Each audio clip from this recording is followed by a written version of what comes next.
Un baptême et un hommage. Sur la base aéronautique navale, un nouveau bâtiment portera le nom de 3 hommes, 3 militaires décédés en pleine guerre du Liban. Parmi eux, Christian Ovzianka vivait dans le Var. Il était marié et père de 2 petits garçons. Quand il est parti, il m'a bien dit c'est la guerre. C'est la guerre. Donc il faut bien te dire que s'il y a quoi que ce soit, voilà. Ça a été un accident. Et c'est malheureux, mais c'est comme ça. Il faut faire avec.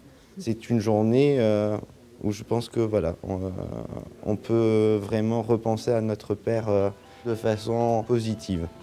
Un père qui était marin du ciel, chef cargo de 7 hélicoptères, le Lynx 277, ici à Marseille, 2 ans avant l'accident. L'équipage était commandé par Bernard Tanguy. Pierre Grély, lui, en était le copilote. Les 3 hommes revenaient de Beyrouth vers la corvette Duplex, 20 km au large. Feu éteint, navigation basse pour éviter les attaques, quand l'hélicoptère s'est abîmé en mer. Un accident vécu de près par les camarades embarqués. Quand vous vivez avec eux pendant plus de 200 jours par an, puisque c'était un peu le rythme d'embarquement à ces époques tendues de guerre au Liban, ils font partie de votre famille. Chaque année, je dois vous avouer, depuis 40 ans, arrivé à cette période de fin novembre, j'y repense.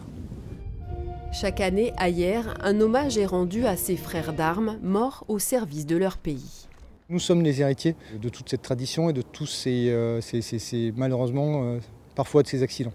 Et donc aujourd'hui, on fait notre devoir de mémoire et on accompagne également les familles endeuillées en entretenant cette mémoire de ces marins qui sont allés au bout de leur engagement.